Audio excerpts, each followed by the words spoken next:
math broadcaster, Teacher SP, to bring you a new lesson once again.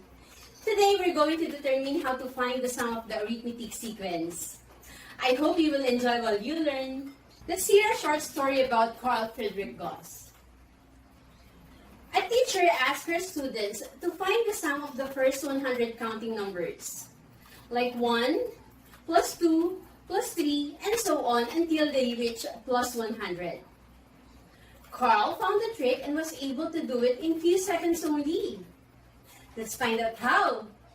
Say we are given the sequence 1, 2, 3, 4, and so on up to 100, giving us 100 terms. Now, if we are going to get the sum of those terms, we now call it as the arithmetic series, or the indicated sum of the arithmetic sequence. If I am going to add the same equation, but this time the first term shall be 100, 99 as the second term, and so on, we will arrive at twice the sum of those 100 terms is equal to 101 plus 101 plus 101, and so on. Or, we have 2s of 100 is equal to 101 repeated 100 times. Now, by division property of equality and dividing both sides by 2, we now have s of 100 is equal to 100 times 101 divided by 2.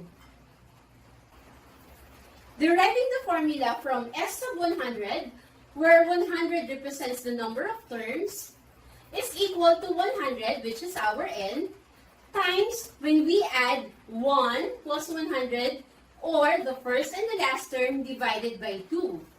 Thus, we have s of n is equal to n times the quantity a sub 1 plus a sub n divided by 2. But remember, this formula is only used when the last term is given. So, that is how Carl Friedrich Gauss was able to compute for the arithmetic series in just few seconds only.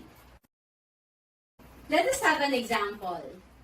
What is the sum of the even integers from 1 to 50? Let us first identify the given. From those numbers, the first even integer is 2. Thus, a sub 1 is equal to 2.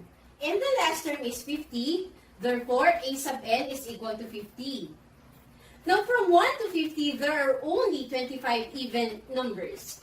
Thus, the number of terms is 25. So, we have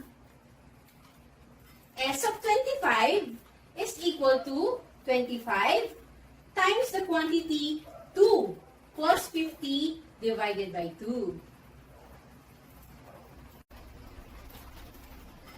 Solving for s of 25, we now have 1,300 divided by 2, or simply 650. So that's it. That is the arithmetic lesson for today. I hope you learned something new. Always remember, learning math is easy with Teacher SP. Bye!